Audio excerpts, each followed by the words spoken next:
There's no feeling more intense than starting over.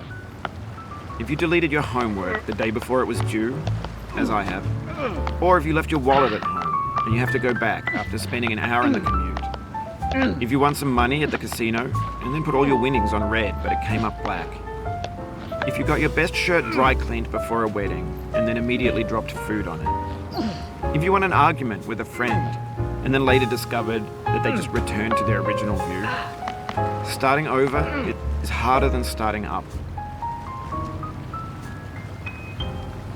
If you're not ready for that, like if you've already had a bad day, then what you're about to go through might be too much. Feel free to go away and come back. I'll be here.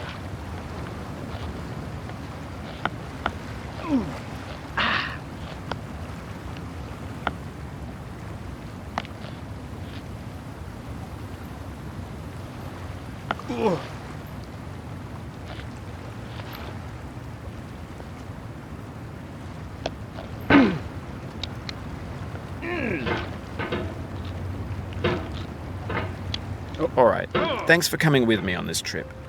I'll understand if you have to take a break at any point. Just find a safe place to stop and quit the game. And don't worry, I'll save your progress, always, even your mistakes.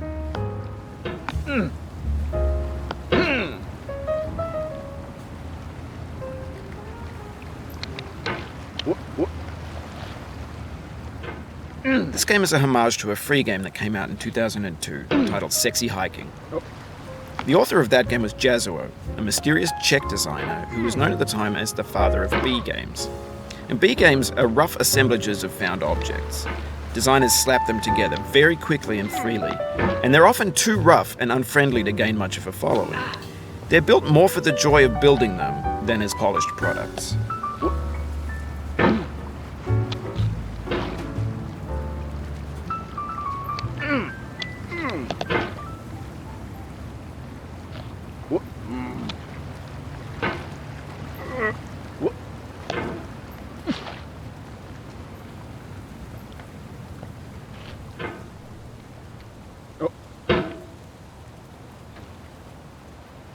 In a certain way, Sexy Hiking is the perfect embodiment of a B game. It's built almost entirely out of found and recycled parts, and it's one of the most unusual and unfriendly games of its time. In it, your task is simply to drag yourself up a mountain with a hammer. And that act of climbing, in the digital world or in real life, has certain essential properties that give the game its flavor. No amount of forward progress is guaranteed. Some cliffs are too sheer or too slippery. And the player is constantly, unremittingly in danger of falling and losing everything. Anyway, when you start Sexy Hiking, you're standing next to this dead tree that blocks the way to the entire rest of the game. It might take you an hour to get over that tree, and a lot of people never got past it. You prod and you poke at it, exploring the limits of your reach and your strength, trying to find a way up and over. And there's a sense of truth in that lack of compromise. Most obstacles in video game worlds are fake. You can be completely confident in your ability to get through them once you have the correct method or the correct equipment or just by spending enough time. In that sense, every pixelated obstacle in Sexy Hiking is real.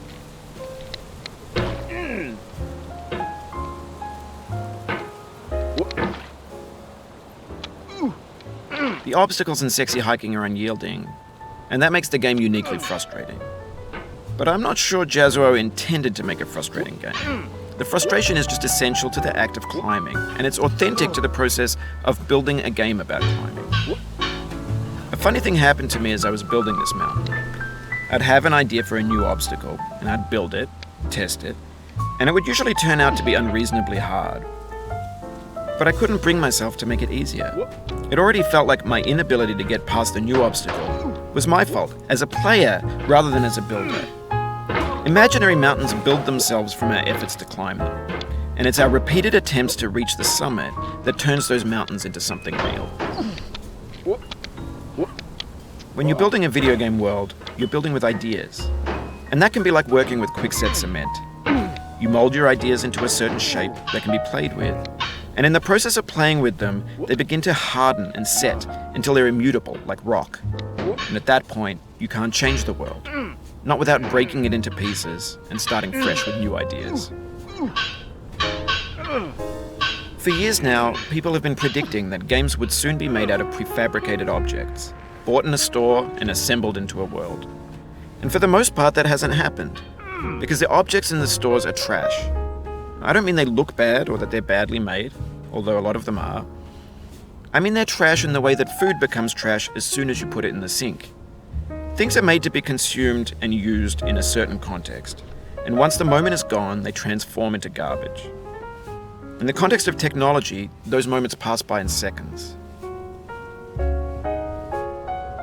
Over time, we've poured more and more refuse into this vast digital landfill that we call the internet. It now vastly outnumbers and outweighs the things that are fresh and untainted and unused. When everything around us is cultural trash, trash becomes the new medium, the lingua franca of the digital age. And you can build culture out of trash, but only trash culture. Be games, be movies, be music, be philosophy. Maybe this is what digital culture is. A monstrous mountain of trash, the ash heap of creativity's fountain. A landfill with everything we ever thought of in it. Grand, infinite, and unsorted. There's 3D models of breakfast, Gen X's fanfic novels, Scan magazines, green screen Shia LaBeouf, banned snuff scenes on LiveLeak. Facebook's got lifelike bots with unbranded adverts and candid shots of Kanye and Taylor Swift mashups, car crash epic failed GIFs, Russian dashcam vids, discussions of McRibs, discarded, forgotten, unrecycled, muddled, rotten, untitled. Everything's fresh for about 6 seconds, until some newer thing beckons, and we hit refresh. And there's years of persevering, disappearing into the pile, out of style, out of sight. In this context, it's tempting to make friendly content that's gentle, that lets you churn through it but not earn it. Why make something demanding if it just gets piled up in the landfill, filed in with the bland things? Oh, you just lost a lot of progress. That's a deep frustration, a real punch in the gut.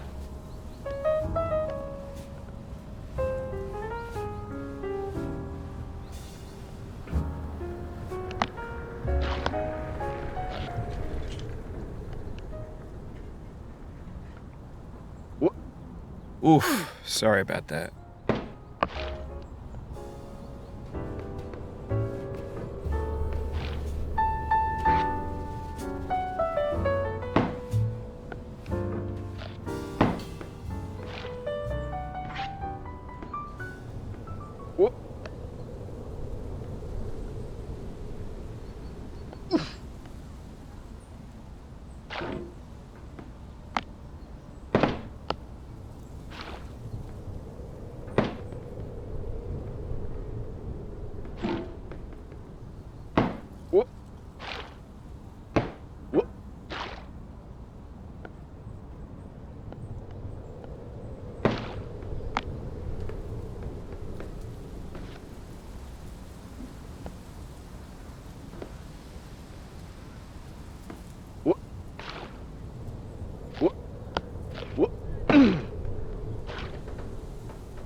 Oh, it happened again.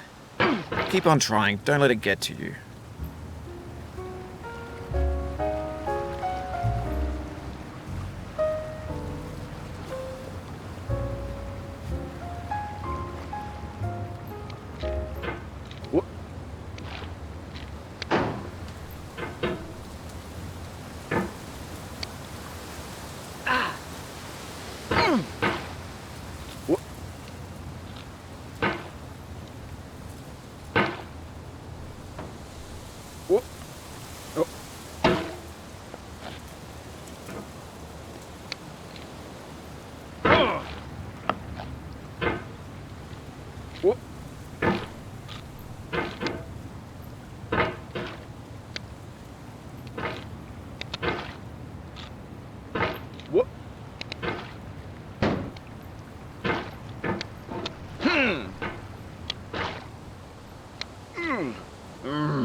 This thing that we call failure is not the falling down, but the staying down.